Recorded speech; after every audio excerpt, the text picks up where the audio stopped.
नमस्कार दोस्तों, मैं Dharmendra Verma online study with DK में आपका बहुत बहुत स्वागत करता हूं। आज हम बात करने वाले हैं बुद्धि से संबंधित टॉप 50 अति महत्वपूर्ण प्रश्नों के बारे में। बड़ा टॉपिक है। यहाँ पर देखिए टॉपिक वाइज, जैसा कि आपको सभी को पता है कि टॉपिक वाइज यहाँ पर आपको हम प्रश्न दे रहे हैं। तो 3 टॉपिक हम हल कर चुके हैं। यदि आपने उनको नहीं देखा है तो देख लीजिएगा, लिंक डिस्क्रिप्शन में आपको मिल जाएगी, या फिर हमारे चैनल पर जाकर आप देख लीजिएगा। बाल विकास एवं शिक्षा शास्त्र के आपको टॉपिक वाइज प्रश्न यहाँ पर दिए जा रहे हैं।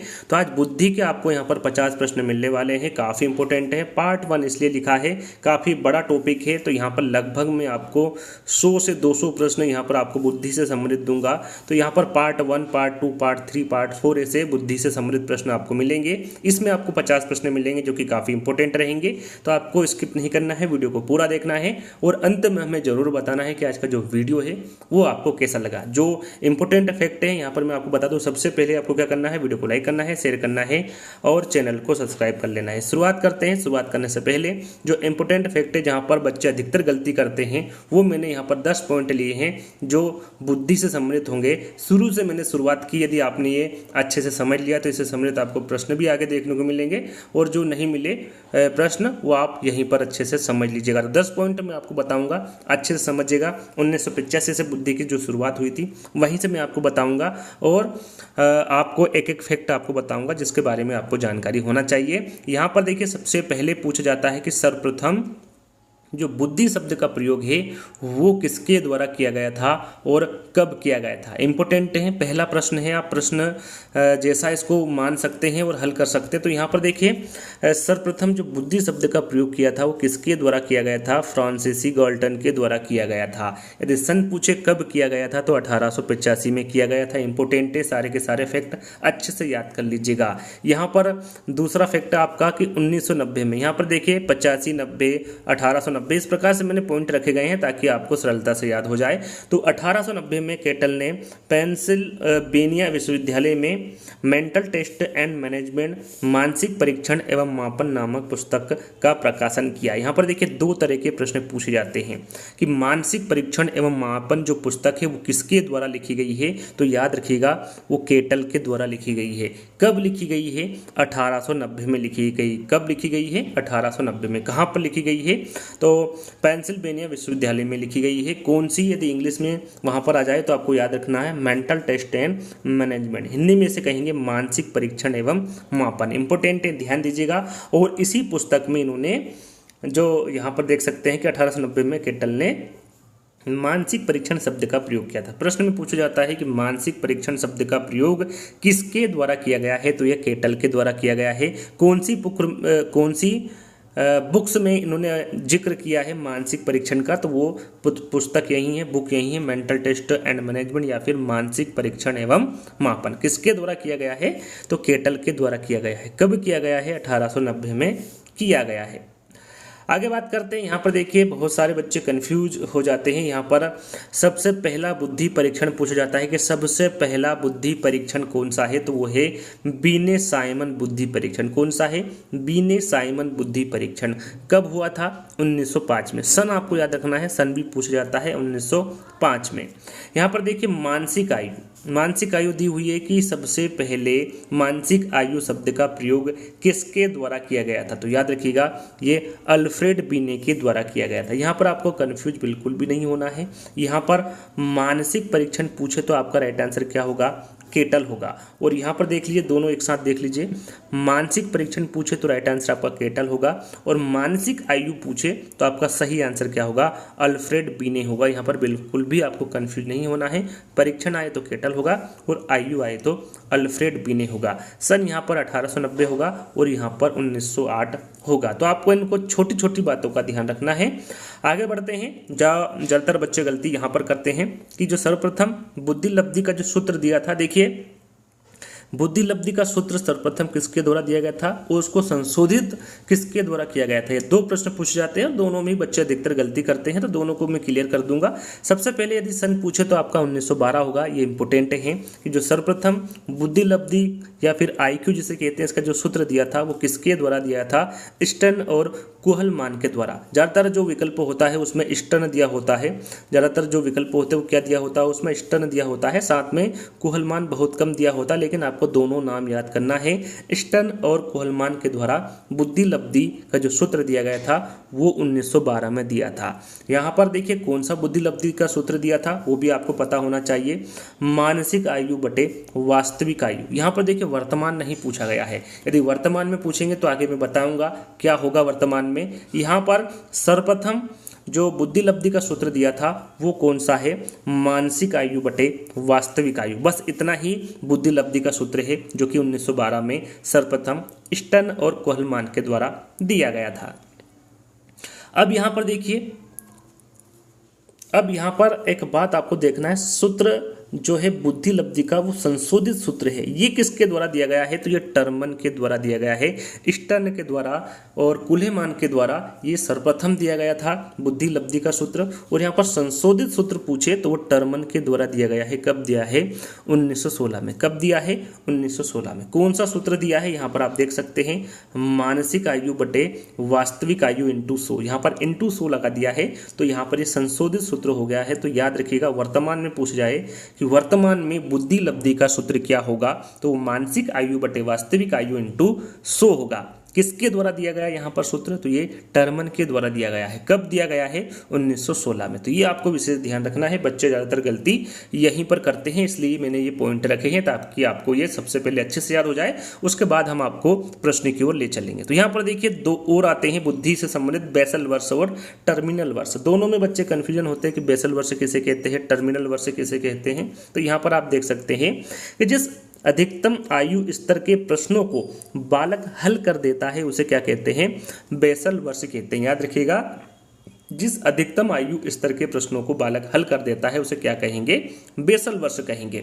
और जिस आयु स्तर के प्रश्नों को बालक हल नहीं कर पाता है उसे टर्मिनल वर्ष कहा जाता है। जिसको कर देता है उसे बेसल वर्ष कहते हैं, जिसको नहीं करता है उसे टर्मिनल वर्ष कहते हैं। ये प्रश्न भी एग्जाम में पूछे जाते हैं। तो ये 10 पॉइंट मैंने आपको दिए हैं, इनको एक बार और देख लीजिएगा और अच्छे से याद कर लीजिएगा। कुछ प्रश्न इसी में से आएंगे और बाकी के नहीं आएंगे, तो आपको 10 प्रश्न अच्छे से याद कर लेना है। यदि आपको ये वीडियो पसंद आ रहा है तो वीडियो को लाइक करना है, जितने भी आपके पास में ग्रुप है सबको शेयर करना है और चैनल को फटाक से सब्सक्राइब कर लेना है। तो शुरुआत करते हैं। यहाँ पर देखिए पहला प्रश्न है आपका कि भारत में प्रथम बुद्धि परीक्षण किसके द्वारा किया गया था। काफ़ी इंपॉर्टेंट प्रश्न है, भारत में पूछा गया है, ये ध्यान दीजिएगा। पूछा कहाँ पर गया है, भारत में। भाटिया, उषा मेहता, लज्जा शंकर झा या फिर C.H. राइस। आपका सही आंसर होगा C.H. राइस। याद रखिएगा भारत में जो प्रथम बुद्धि परीक्षण किया गया था ये C.H.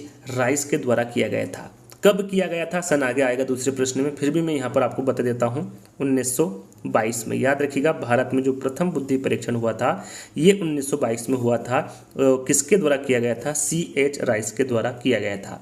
अब बात करते हैं कि इसका नाम क्या था। नाम भी आपको याद रखना है, तो इसका नाम है हिंदुस्तानी बीने परफॉर्मेंस पॉइंट स्केल। हिंदुस्तानी बीने परफॉर्मेंस पॉइंट स्केल, ये भारत में प्रथम बुद्धि परीक्षण का नाम है। कब किया गया था, 1922 में, और C.H. राइस के द्वारा किया गया था। तो ये 3 जो मैंने पॉइंट आपको बताए हैं ये विशेष तौर पर आपको ध्यान में रखना है। जैसे कि यहाँ पर सन पूछा गया है और सन में आपको बता चुका हूँ कि भारत में प्रथम बुद्धि परीक्षण कब हुआ था, 22 में, 23 में, 24 में या फिर 25 में। तो कुछ समय पहले मैंने आपको बताया था कि भारत में जो प्रथम बुद्धि परीक्षण हुआ है ये 1922 में हुआ है। कब हुआ है, 1922 में। किसके द्वारा किया गया है, डॉक्टर C.H. राइस के द्वारा। इसका नाम क्या है इस परीक्षण का, हिंदुस्तानी बीने परफॉर्मेंस पॉइंट स्केल। बार बार मैं क्यों दोहरा रहा हूँ, ताकि आपको इस वीडियो में ही सारे पॉइंट, सारे प्रश्न, सारे उत्तर याद हो जाए। बुद्धि शब्द का प्रयोग सबसे पहले किसके द्वारा किया गया, थोड़ी देर पहले ही मैंने आपको बताया था। बुद्धि शब्द का प्रयोग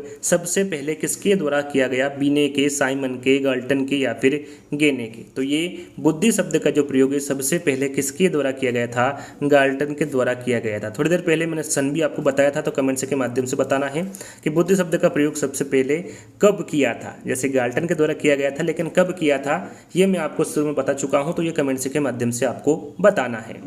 दूसरा प्रश्न है प्रथम बुद्धि परीक्षण किसने किया? यहाँ पर देखिए प्रथम बुद्धि परीक्षण किसके द्वारा किया गया पूछा गया है। टर्मन के द्वारा किया गया है, अल्फ्रेड बीने व साइमन के द्वारा किया गया है, C.H. राइस के द्वारा या फिर गेने के। प्रश्न को आपको ध्यान से पढ़ना है। प्रथम बुद्धि परीक्षण किसके द्वारा किया गया? तो याद रखिएगा ये अल्फ्रेड बीने व साइमन के द्वारा किया गया। अब कौन सा किया गया ये आगे आपको प्रश्नों के माध्यम से बताया जाएगा। आपको ध्यान रखना है प्रथम बुद्धि परीक्षण अल्फ्रेड बीने व साइमन के द्वारा किया गया। मानसिक परीक्षण शब्द का प्रयोग किसके द्वारा किया गया? इसके बारे में भी आपको बता चुका हूं, केटल, गाल्टन, गेने या फिर साइमन। राइट आंसर आपका होगा केटल। मानसिक परीक्षण शब्द का जो प्रयोग है ये केटल के द्वारा किया गया। मानसिक आयु का प्रयोग किसके द्वारा किया गया ये आपको कमेंट्स के माध्यम से बताना है, क्योंकि मैं ये आपको बता चुका हूँ और छठे प्रश्न में भी आया हुआ है। छठा प्रश्न आप देख सकते हैं कि मानसिक आयु शब्द का प्रयोग किसके द्वारा किया गया? स्टर्न, गाल्टन, साइमन या फिर बीने। राइट आंसर आपका छठे का होगा बीने। यहाँ पर देखिए थोड़ी देर पहले मैंने आपको बताया था मानसिक परीक्षण का जो प्रयोग है वो किसके द्वारा किया गया था? केटल के द्वारा। मानसिक आयु शब्द का प्रयोग किसके द्वारा किया गया है? तो ये बीने के द्वारा किया गया है। चलिए सातवां प्रश्न है आपका, C.H. राइस ने बीने साइमन बुद्धि परीक्षण का भारतीय अनुकूलन किया तथा परीक्षण का क्या नाम रखा? पहले प्रश्न में मैंने कब किया, किसके द्वारा किया गया और उस परीक्षण का क्या नाम था, तीनों के बारे में आपको जानकारी दी थी। यदि आपने वहां पर ध्यानपूर्वक सुना होगा तो यहाँ पर आसानी से आप आंसर बता सकते हैं। राइस स्केल है, बीने फॉर्मेट है, हिंदुस्तानी बीने परफॉर्मेंस पॉइंट स्केल है या फिर हिंदुस्तानी बीने स्केल है। तो शुरू में मैंने आपको बताया था हिंदुस्तानी बीने परफॉर्मेंस पॉइंट स्कूल। यहाँ पर तीसरा वाला विकल्प आपका सही होगा, ये नाम था परीक्षण का। अगला प्रश्न है आठवां, बुद्धि परीक्षण में मानसिक आयु शब्द बीने ने कब जोड़ा? जैसा कि मैंने आपको बताया था मानसिक आयु शब्द का जो सर्वप्रथम प्रयोग किया था वो बीने के द्वारा किया गया था। सन भी मैंने आपको बताया था, ध्यान होगा तो यहाँ पर आप लगा सकते हैं 1905, 1906, 1907 या फिर 1908। राइट आंसर आपका होगा 1908। बुद्धि परीक्षण में जो मानसिक आयु शब्द जोड़ा गया था बीने के द्वारा वो 1908 में जोड़ा गया था। अगला प्रश्न है, थॉर्नडाइक ने बुद्धि के कितने प्रकार बताए? थॉर्नडाइक ने बुद्धि के कितने प्रकार बताए हैं? 1, 2, 3 या फिर 4? आपका सही आंसर होगा 3। थॉर्नडाइक ने बुद्धि के कितने प्रकार बताए हैं? 3 प्रकार बताए हैं। पहला है मूर्त बुद्धि, दूसरा है अमूर्त बुद्धि और तीसरा है सामाजिक बुद्धि। ये 3 प्रकार की बुद्धि बताई है थॉर्नडाइक ने। तीनों बुद्धि के बारे में आपको जानकारी होना चाहिए, क्योंकि प्रश्न इस प्रकार से भी पूछा जा सकता है कि थॉर्नडाइक ने जो बुद्धि बताई हैं उसमें से कौन सी बुद्धि नहीं है। 3 दे देंगे और एक विकल्प ऐसा देंगे जो कि थॉर्नडाइक ने जो बुद्धि के प्रकार बताए हैं वो उसमें नहीं होगा। तो इस प्रकार के प्रश्न भी आगे आपसे पूछे जाएंगे, तो आपको ध्यान देना है। मूर्त बुद्धि, अमूर्त बुद्धि और सामाजिक बुद्धि, ये 3 प्रकार की बुद्धि थॉर्नडाइक द्वारा बताई गई है। 10वां प्रश्न है, बुद्धि सीखने की योग्यता है। यहाँ पर जो कथन है ये किसके द्वारा दिया गया है? स्पीयरमैन, स्टर्न, टर्मन या फिर बकिंघम। तो बुद्धि सीखने की योग्यता है, यहाँ पर जो कथन दिया गया है ये बकिंघम के द्वारा दिया गया है। तो तीसरा वाला विकल्प आपका सही होगा। बुद्धि का एक कारक सिद्धांत किसने दिया? यहाँ पर देखिए जितने भी सिद्धांत हैं बुद्धि के, जैसे कि एक कारक सिद्धांत, द्विकारक सिद्धांत, त्रिकारक सिद्धांत, बहुकारक सिद्धांत, समूह कारक सिद्धांत, प्रतिदर्श सिद्धांत, पदानुक्रम सिद्धांत, त्रिआयाम सिद्धांत और भी जो सिद्धांत है, त्रितत्व, त्रिचापी सिद्धांत, संज्ञानात्मक विकास का सिद्धांत, तो ये सभी मैं आपको एक एक करके यानी कि 14-15 जो इंपॉर्टेंट सिद्धांत है एक एक करके मैं आपको बता दूंगा। यहाँ पर एक कारक सिद्धांत के बारे में पूछा गया है, ये किसके द्वारा दिया गया है? स्पीयरमैन, गाल्टन, साइमन, बीने, टर्मन और स्टर्न। तो यहाँ पर देखिए बुद्धि का जो एक कारक सिद्धांत है ये अल्फ्रेड बीने के द्वारा दिया गया है। यहाँ पर देखिए टर्मन और स्टर्न तो बहुत कम दिए जाते हैं विकल्प में, अल्फ्रेड बीने ज़्यादातर दिया जाता है विकल्प में। तो बीने आपको याद रख लेना है, अल्फ्रेड बीने के द्वारा बुद्धि का एक कारक सिद्धांत दिया गया है। कब दिया गया है? तो ये 1911 को दिया गया है। कब दिया गया है? 1911 को दिया गया है। और ये बीने कहाँ के रहने वाले थे? तो ये फ्रांस के रहने वाले थे। याद रखिएगा जो एक कारक सिद्धांत हैं इसे एक खंड का सिद्धांत, एक तत्व का सिद्धांत, एक घटक का सिद्धांत, एक इकाई का सिद्धांत और निरंकुशवादी सिद्धांत के नाम से भी एक कारक सिद्धांत को इस नाम से भी जाना जाता है। यहाँ पर देखिए एक प्रश्न और पूछा जाता है कि बुद्धि का सबसे प्राचीन सिद्धांत कौन सा है। ऐसा प्रश्न एग्जाम में पूछा जाता है कि बुद्धि का प्राचीन सिद्धांत कौन सा है, तो वो एक कारक सिद्धांत। याद रखिएगा, एक कारक सिद्धांत ये बुद्धि का प्राचीन सिद्धांत है, तो ये आपको ध्यान में रखना है। चलिए, किसने एक कारक सिद्धांत को निरंकुशवादी सिद्धांत माना है। जैसा कि मैंने आपको बताया था कि एक कारक सिद्धांत को निरंकुशवादी सिद्धांत भी कहा जाता है। ये किसके द्वारा माना गया है? जॉनसन, पियाजे, टर्मन या फिर मन। याद रखिएगा, ये जो निरंकुशवादी सिद्धांत माना है ये जॉनसन के द्वारा माना है। किसके द्वारा माना है? जॉनसन ने इस सिद्धांत को निरंकुशवादी सिद्धांत माना है। चलिए आगे बढ़ते हैं। 13वां प्रश्न है, बुद्धि पहचानने तथा सीखने की शक्ति है। यहाँ पर जो कथन दिया गया है ये किसके द्वारा दिया गया है? स्पीरमैन, स्टेन, गाल्टन या फिर बकिंघम। तो यहाँ पर जो ये कथन दिया गया है ये गाल्टन के द्वारा दिया गया कथन है कि बुद्धि पहचानने तथा सीखने की शक्ति है। चलिए, यहाँ पर जैसे मैंने आपको बताया था कि जो बुद्धि का एक कारक सिद्धांत है वो अल्फ्रेड बीने के द्वारा दिया गया है। यहाँ पर बुद्धि का द्विकारक सिद्धांत पूछा गया है। ये किसके द्वारा दिया गया है? स्पीरमैन, बीने, साइमन या फिर गाल्टन। तो ये जो जो बुद्धि का द्विकारक सिद्धांत है ये किसके द्वारा दिया गया है? तो ये स्पीरमैन के द्वारा दिया गया है। यहाँ पर बुद्धि का द्विकारक से इन्होंने जो द्विकारक बताया है, पहला है जी कारक और दूसरा है एस कारक। यहाँ पर एक और प्रश्न पूछा जाता है त्रिकारक के बारे में कि जो बुद्धि का त्रिकारक सिद्धांत है वो किसके द्वारा दिया गया है। तो याद रखिएगा वो भी स्पीरमैन के द्वारा ही दिया गया है। द्विकारक सिद्धांत और त्रिकारक सिद्धांत ये दोनों ही स्पीरमैन के द्वारा दिए गए सिद्धांत हैं। चलिए 15वां प्रश्न है, जैसा कि मैंने अभी आपको बताया बुद्धि का त्रिकारक सिद्धांत ये किसके द्वारा दिया गया है? तो ये भी स्पीरमैन के द्वारा ही दिया गया है। ये याद आपको रखना है कब दिया गया है। यदि ये पूछे तो आपसे द्विकारक के बारे में पूछे तो वो दिया गया है आपका 1904 में। याद रखिएगा 1904 में द्विकारक सिद्धांत दिया है और 1911 में त्रिकारक सिद्धांत दिया है। ये आपको विशेष रूप से ध्यान रखना है। चलिए, बुद्धि का त्रिआयामी सिद्धांत किसने दिया? थोड़ी देर पहले द्विकारक और त्रिकारक के बारे में आपको बताया था कि स्पीरमैन के द्वारा दिया गया। अब यहाँ पर त्रिआयामी सिद्धांत के बारे में पूछा गया है। मैं आपको यहाँ पर बता दूं कि त्रितत्व का सिद्धांत, त्रिआयामी सिद्धांत, त्रिचापी सिद्धांत और त्रिस्तरीय सिद्धांत ये सभी अलग अलग सिद्धांत हैं और इनके अलग अलग प्रतिपादक या फिर इनको अलग अलग मनोवैज्ञानिकों द्वारा दिया गया है। तो ये आपको विशेष तौर पर ध्यान देना है।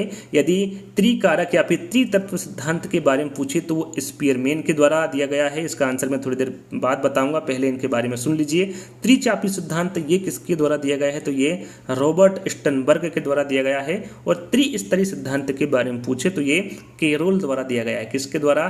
त्रिस्तरीय जो सिद्धांत हैं ये कैरोल द्वारा दिया गया है। अब बात करते हैं प्रश्न की ओर कि जो त्रिआयामी सिद्धांत हैं ये किसके द्वारा दिया गया है। तो याद रखिएगा ये गिलफोर्ड के द्वारा दिया गया है। किसके द्वारा दिया गया है? यह सिद्धांत गिलफोर्ड के द्वारा दिया गया है।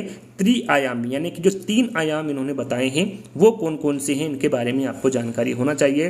पहला है समक्रिया जिसे प्रक्रिया भी कहा जाता है, दूसरा है विषय वस्तु और तीसरा है उत्पादन जिसे परिणाम भी कहा जाता है। ये त्रिआयामी सिद्धांत गिलफोर्ड के द्वारा दिया गया है। बात करते हैं कि जो त्रिआयामी सिद्धांत हैं इसे और किन किन नामों से जाना जाता है इसके बारे में भी आपको पता होना चाहिए। तो याद रखिएगा जो ये सिद्धांत हैं इसे बुद्धि संरचना के सिद्धांत के नाम से जाना जाता है, सक्रिया विषय वस्तु उत्पाद सिद्धांत के नाम से जाना जाता है, बुद्धि का संरचनावादी सिद्धांत के नाम से जाना जाता है, बुद्धि का प्रतिरूप या प्रतिमान सिद्धांत के नाम से जाना जाता है और इसे 3D थ्योरी के नाम से भी त्रिआयामी सिद्धांत को जाना जाता है। एक और प्रश्न पूछा जाता है कि बुद्धि संरचना मॉडल किसके द्वारा दिया गया?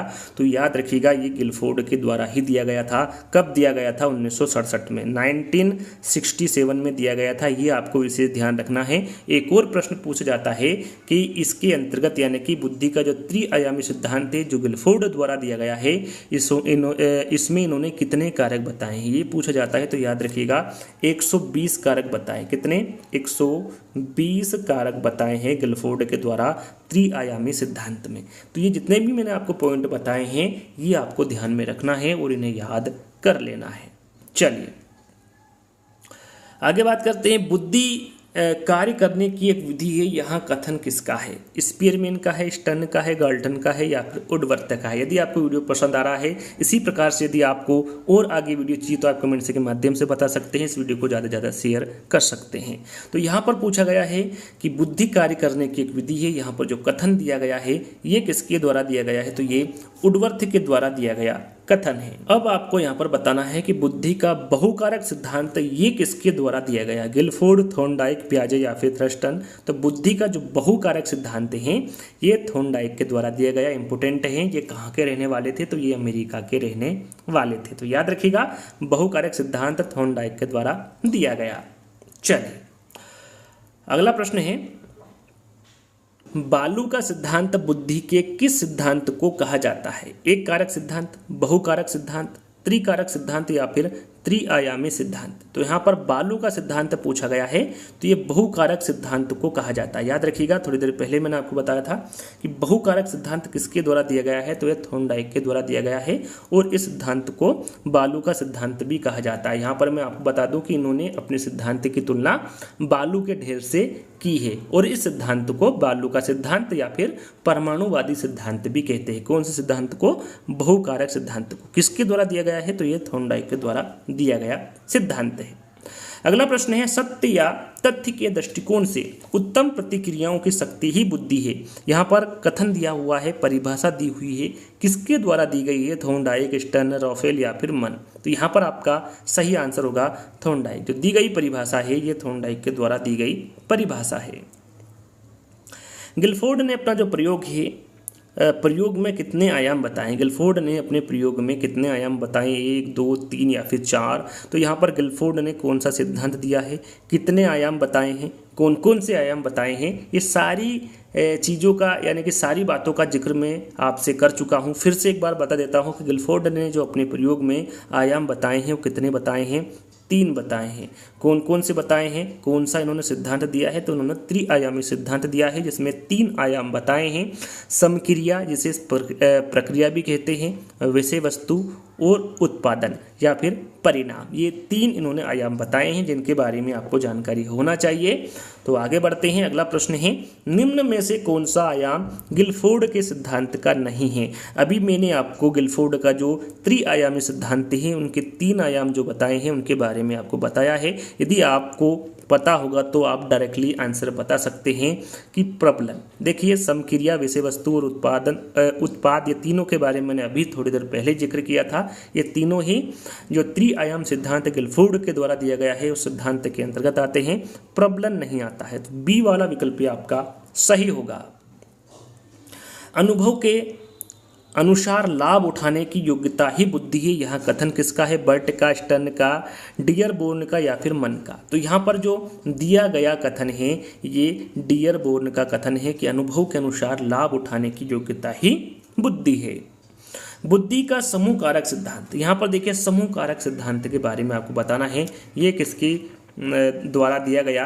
मैंने शुरू में आपको बताया, एक कारक सिद्धांत अल्फ्रेड बीने के द्वारा दिया गया, द्विकारक त्रिकारक स्पीयरमैन के द्वारा दिया गया, उसके बाद में बहुकारक का सिद्धांत थॉर्नडाइक के द्वारा दिया गया। ये सभी सिद्धांत में थोड़ी देर पहले ही आपको बताया हूँ। यहाँ पर अब समूह कारक सिद्धांत के बारे में आपको बताना है किसके द्वारा दिया गया? गिलफोर्ड, थॉर्नडाइक, पियाजे या फिर थर्स्टन? तो यहाँ पर आपका सही आंसर होगा थर्स्टन। जो बुद्धि का समूह कारक सिद्धांत है ये थर्स्टन के द्वारा दिया गया।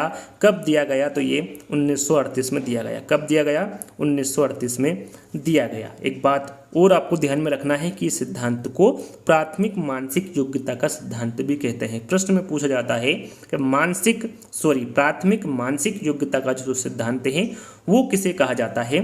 तो वो थर्स्टन का सिद्धांत समूह कारक सिद्धांत को कहा जाता है। याद रखिएगा, सन भी आपको ध्यान रखना है 1938। बुद्धि इन 4 शब्दों में निहित है: ज्ञान, आविष्कार, निर्देश और आलोचना। यह कथन किसका है? यहाँ पर जो कथन दिया हुआ है ये किसका है? स्पीयरमैन का, बीने का, साइमन का या फिर गाल्टन का? याद रखिएगा, यहाँ पर जो दिया गया कथन है ये बीने का कथन है। किसका कथन है? ये बीने का कथन है। चलिए अगला प्रश्न है, तरल ठोस बुद्धि का सिद्धांत। अब यहाँ पर तरल ठोस बुद्धि का सिद्धांत बाकी में अब जिक्र नहीं करूंगा, जो सिद्धांत बता दिया हूं। यहाँ पर तरल ठोस बुद्धि के सिद्धांत के बारे में आपको बताना है कि ये किसके द्वारा दिया गया, केटल, थॉर्नडाइक, पियाजे या फिर थ्रस्टन। तो यहाँ पर आपका 26 का सही आंसर होगा केटल। याद रखिएगा, इंपॉर्टेंट है। तरल ठोस बुद्धि का जो सिद्धांत है ये केटल के द्वारा दिया गया। कब दिया गया? 1963 में। 1963 में तरल ठोस बुद्धि का सिद्धांत केटल के द्वारा, आरबी केटल के द्वारा दिया गया। अगला प्रश्न है बुद्धि का पदानुक्रम सिद्धांत। अब यहाँ पर आपको बुद्धि का पदानुक्रम सिद्धांत बताना है, ये किसके द्वारा दिया गया, बर्ट, पियाजे, मन या फिर थॉर्नडाइक। तो याद रखिएगा, ये जो दिया गया है ये सिरिल बर्ट। याद रखिएगा, सिरिल बर्ट के साथ में वर्णन का नाम भी आता है। बर्ट के साथ में यदि वर्णन का नाम आए तो भी आप राइट क्लिक कर दीजिएगा, वो सही होगा आपका। सिरिल बर्ट तथा वर्णन के द्वारा ही बुद्धि का पदानुक्रम सिद्धांत दिया गया है। कब दिया गया है? तो ये दिया है 1965 में। कब दिया है? 1965 में दिया गया है।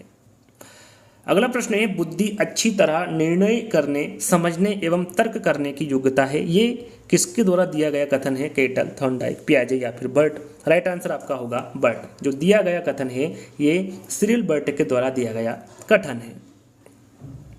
बुद्धि का क व ख, ये पूछा गया प्रश्न है। क व ख सिद्धांत या फिर ए व बी जो सिद्धांत हैं ये किसके द्वारा दिया गया है? पियाजे, बर्नन या फिर थॉर्नडाइक। तो यहाँ पर जो दिया गया कथन है बुद्धि का क व ख सिद्धांत, ये हेब के द्वारा दिया गया कथन है।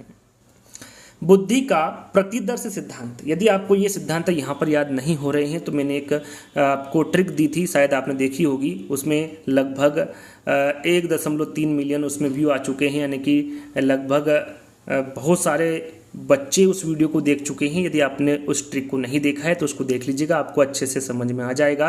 बुद्धि का प्रतिदर्श सिद्धांत थॉमसन, स्पीयरमैन, साइमन बिने किसके द्वारा दिया गया है? तो याद रखिएगा ये थॉमसन के द्वारा दिया गया है। कब दिया गया था? तो ये 1955 में दिया गया था। कब दिया गया था? 1955 में थॉमसन द्वारा बुद्धि का प्रतिदर्श सिद्धांत दिया गया। अगला प्रश्न है बुद्धि का त्रितंत्र या फिर त्रिचापी का सिद्धांत। इसके बारे में आपको पहले ही बता चुका हूं कि जो त्रिचापी का सिद्धांत है ये किसके द्वारा दिया गया है, आपको याद रखना है। त्रिचापी सिद्धांत को त्रितंत्र सिद्धांत भी कहते हैं। तो इसे साइमन द्वारा दिया गया, पियाजे, स्टनबर्ग या फिर थॉर्नडाइक। राइट आंसर आपका यहाँ पर होगा रॉबर्ट स्टनबर्ग। याद रखिएगा, रॉबर्ट स्टनबर्ग के द्वारा बुद्धि का त्रितंत्र या फिर त्रिचापी सिद्धांत दिया गया, ये आपको ध्यान में रखना है। अब यहाँ पर देखिए त्रिचापी या फिर त्रितंत्र का मतलब होता है, इन्होंने 3 तंत्र बताए हैं, 3 घटक बताए हैं स्टनबर्ग ने। कौन कौन से बताए हैं उसके बारे में आपको पता होना चाहिए।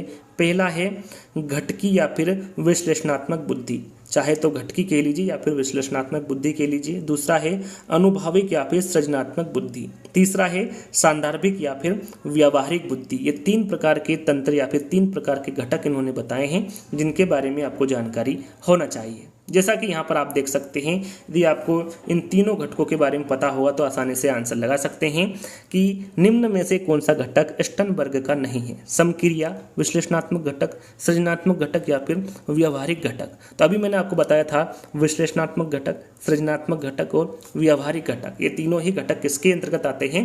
स्टनबर्ग के अंतर्गत आते हैं। समक्रिया, समक्रिया ये स्टनबर्ग के अंतर्गत नहीं आता है। ये किसके अंतर्गत आता है? थोड़ी देर पहले मैंने आपको बताया था, ये गिलफोर्ड का जो त्रिआयामी सिद्धांत है, जो उन्होंने 3 आयाम बताए हैं उसमें समक्रिया है। तो ये गिलफोर्ड का जो त्रिआयामी सिद्धांत है उसके अंतर्गत समक्रिया आता है, ना कि स्टनबर्ग के। तो यहाँ पर पहला वाला विकल्प आपका बिल्कुल सही होगा। अगला प्रश्न है बुद्धि आलोचनात्मक ढंग से सोचने की प्रक्रिया है। यहाँ पर जो कथन है ये किसके द्वारा दिया गया है? साइमन, पियाजे, स्टनबर्ग या फिर थॉर्नडाइक। राइट आंसर आपका होगा स्टनबर्ग। जो दिया गया कथन है ये स्टनबर्ग का कथन है। बुद्धि का बहुबुद्धि सिद्धांत किसने दिया? ये भी इंपॉर्टेंट है। बुद्धि का बहुबुद्धि सिद्धांत ये किसके द्वारा दिया गया? साइमन, पियाजे, हार्वर्ड गार्डनर या फिर थॉर्नडाइक। याद रखिएगा, जो बुद्धि का बहुबुद्धि सिद्धांत है ये हार्वर्ड गार्डनर के द्वारा दिया गया। कब दिया गया? 1983 में। कब दिया गया? 1983 में दिया गया। और इन्होंने जो बुद्धि के जो प्रकार बताए हैं वो कितने बताए हैं इसके बारे में भी आपको पता होना चाहिए। सबसे पहले हार्वर्ड गार्डनर कहाँ के रहने वाले थे? तो ये अमेरिका के रहने वाले थे। वैसे तो सबसे पहले उन्होंने कितने बताए हैं? 7, फिर 8 बताए, फिर 9 बताए हैं। तो वर्तमान में पूछे तो कितने सिद्धांत, कितने बुद्धि के प्रकार बताए हैं? 9 प्रकार बताए हैं। अब 9 प्रकार कौन कौन से हैं उनके बारे में आपको पता होना चाहिए। पहला भाषाई बुद्धि है, दूसरा है स्थानिक बुद्धि, तीसरा है तार्किक बुद्धि, चौथा है शारीरिक गतिक बुद्धि, पांचवा है अंतर्वैयक्तिक बुद्धि, छठा है अंतरावैयक्तिक बुद्धि, सातवां है संगीतात्मक बुद्धि, आठवां है प्राकृतिक बुद्धि और नवा है अस्तित्ववादी बुद्धि। यानी कि दो जो बाद में जोड़े गए जो प्रकार हैं वो है प्राकृतिक बुद्धि और अस्तित्ववादी बुद्धि। तो इन सभी 9 प्रकारों को आपको ध्यान में रखना है, इनको याद कर लेना है। बुद्धि का लेवल फर्स्ट तथा सेकंड सिद्धांत किसने दिया, या फिर लेवल 1 तथा 2 सिद्धांत ये किसके द्वारा दिया गया, साइमन, पियाजे, वुडवर्थ या फिर जॉनसन। तो यहाँ पर जो दिया गया सिद्धांत हैं ये जॉनसन के द्वारा दिया गया। किसके द्वारा, जॉनसन के द्वारा दिया गया। तो यहाँ पर देखिए, यहाँ पर दे रखा है लेवल फर्स्ट। अब लेवल फर्स्ट का मतलब क्या होता है, तो लेवल फर्स्ट का अर्थ होता है प्राथमिक बुद्धि जो कि वंशानुक्रम पर आधारित होती है। और यहाँ पर लेवल 2 का क्या मतलब होता है, इसका मतलब होता है या फिर अर्थ होता है द्विकारक बुद्धि जो कि वातावरण पर आधारित होती है। जो लेवल फर्स्ट है ये वंशानुक्रम पर आधारित होती है और जो 2 लेवल है ये वातावरण पर आधारित होती है। इस बात का भी आपको विशेष ध्यान रखना है। नवीन परिस्थितियों को झेलने की मस्तिष्क की नमनीयता बुद्धि है, यह कथन किसका है। यहाँ पर जो दिया गया कथन है ये किसका है, गिलफोर्ड का है, मन का है, पियाजे का है या फिर थ्रस्टन का है। तो यहाँ पर जो दिया गया कथन है ये मन का कथन है। तो याद रखिएगा, नवीन परिस्थितियों को झेलने की मस्तिष्क की नमनीयता बुद्धि है, यह कथन मन के द्वारा दिया गया। आर्मी अल्फा परीक्षण कैसा बुद्धि परीक्षण है। यहाँ पर देखिए आर्मी अल्फा परीक्षण के बारे में तो आपने सुना होगा। यहाँ परीक्षण शिक्षित व्यक्तियों के सैनिक चयन हेतु किया गया था। तो यहाँ पर जो परीक्षण है ये कैसा बुद्धि परीक्षण है, व्यक्तिगत शाब्दिक है, व्यक्तिगत अशाब्दिक है, सामूहिक शाब्दिक है या फिर सामूहिक अशाब्दिक है। तो यहाँ पर जो परीक्षण है यह सामूहिक शाब्दिक है। याद रखिएगा, जो आर्मी अल्फा परीक्षण है जो कि शिक्षित व्यक्तियों के सैनिक चयन हेतु किया गया था ये सामूहिक शाब्दिक परीक्षण है। तो तीसरा वाला विकल्प आपका सही होगा। देखिए यहाँ पर आर्मी अल्फा और आर्मी बीटा जो परीक्षण है दोनों ही बुद्धि परीक्षण अलग अलग हैं।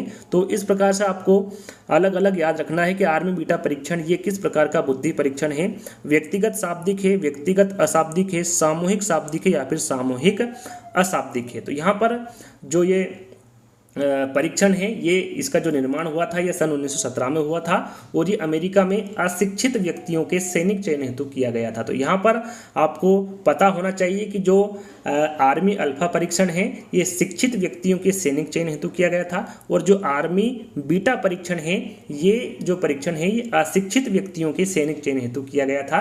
तो यहाँ पर आपको पता होना चाहिए कि जो आर्मी अल्फा परीक्षण है वो सामूहिक शाब्दिक बुद्धि परीक्षण है और यहाँ पर जो आर्मी बीटा परीक्षण है ये सामूहिक अशाब्दिक परीक्षण है, बुद्धि परीक्षण है। तो इसका विशेष ध्यान आपको रखना है।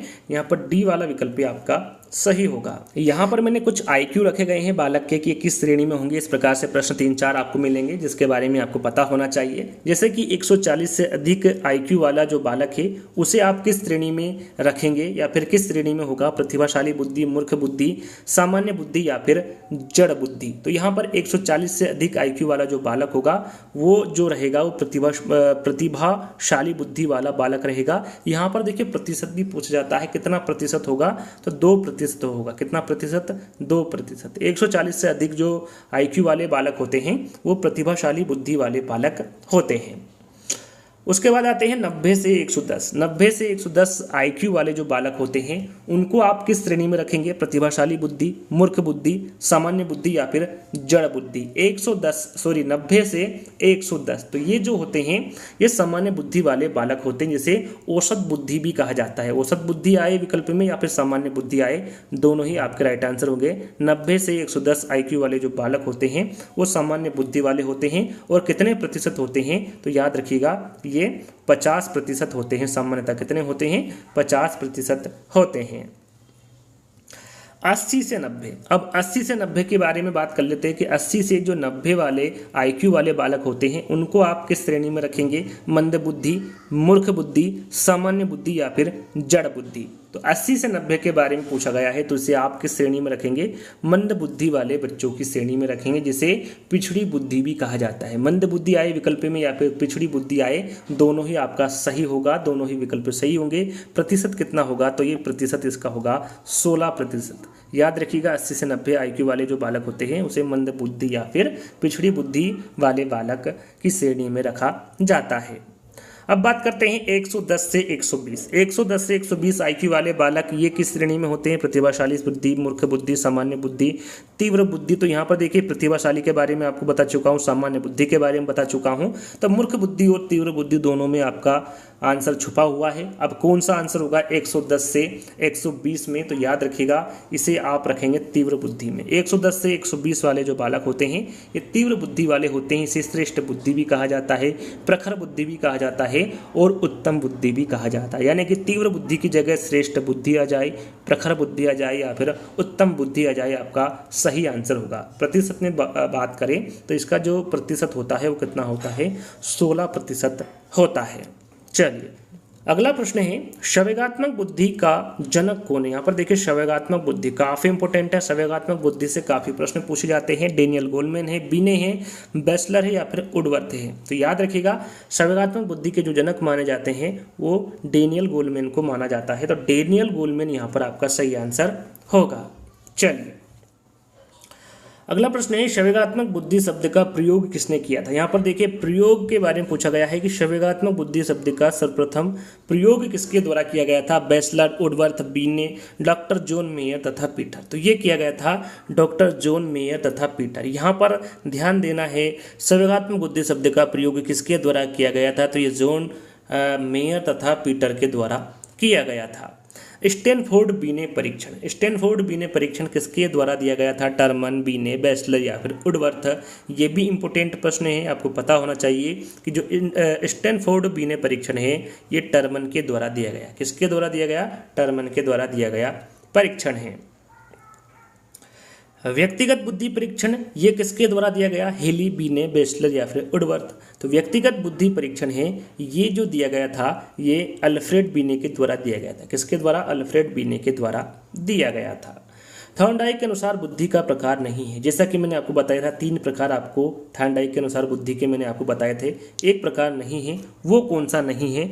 अमूर्त बुद्धि, संवेगात्मक बुद्धि, सामाजिक बुद्धि या फिर गत्यात्मक बुद्धि। तो यहाँ पर आपने यदि 3 प्रकार सुने होंगे, याद रखे होंगे, तो यहाँ पर आप बता सकते हैं संवेगात्मक बुद्धि ये बुद्धि का प्रकार नहीं है। थॉर्नडाइक संवेगात्मक बुद्धि किसके द्वारा दिया गया है? तो ये गोलमैन के द्वारा दिया गया है। थोड़ी देर पहले ही मैंने आपको बताया था। अगला प्रश्न है साइमन बुद्धि परीक्षण कितने वर्ष तक के बालकों के लिए था? साइमन बुद्धि परीक्षण ये कितने वर्ष तक के बालकों के लिए था? 2 से 12 वर्ष, 3 से 15 वर्ष, 4 से 12 वर्ष या फिर 5 से 15 वर्ष। तो राइट आंसर आपका यहाँ पर होगा 3 से 15 वर्ष। साइमन बुद्धि परीक्षण ये 3 से 15 वर्ष तक के बालकों के लिए था। अंतिम प्रश्न जो रहेगा आपका 50वां वो क्यूज के तौर पर आपको दिया जाएगा। आपको उसका आंसर क्यूज के तौर पर यानी कि कमेंट्स के माध्यम से बताना है। तो यहाँ पर आपका सामूहिक बुद्धि परीक्षण शाब्दिक के जो प्रतिपादक है वो कौन है? बिने है, पियाजे है, आर्थर एस ऑर्टिस है या फिर स्टर्न है। तो यहाँ पर जो सामूहिक बुद्धि परीक्षण के जो प्रतिपादक होंगे वो आर्थर एस ऑर्टिस होंगे। यहाँ पर तीसरा वाला विकल्प आपका बिल्कुल सही होगा। जैसा कि मैंने आपको बताया थोड़ी देर पहले कि जो 50वां प्रश्न यानी कि अंतिम प्रश्न है जो क्यूज के तौर पर आपको दिया जाएगा। 50 लिखकर आपको बताना है कि इसका सही आंसर क्या होगा। ए होगा, बी होगा, सी होगा या फिर डी होगा। बुद्धि का विकास कितनी आयु तक होता है? 17 वर्ष, 18 वर्ष, 19 वर्ष या फिर 20 वर्ष। ये आपको कमेंट्स के माध्यम से बताना है कि जो बुद्धि का विकास है ये कितने आयु तक होता है। तो इसके बारे में आपको कमेंट्स के माध्यम से बताना है। तो आज का वीडियो आपको कैसा लगा? ये पार्ट 1 था, 2 आपके लिए जल्दी ही लेकर आएंगे। तो इसके बारे में आपको कमेंट्स के माध्यम से बताना है कैसा लगा, और आपको अगले जो पार्ट है वो कितनी जल्दी चाहिए इसके बारे में भी आपको कमेंट्स के माध्यम से बताना है। तो जल्दी दोस्तों एक नई वीडियो के साथ मिलेंगे, जब तक के लिए धन्यवाद।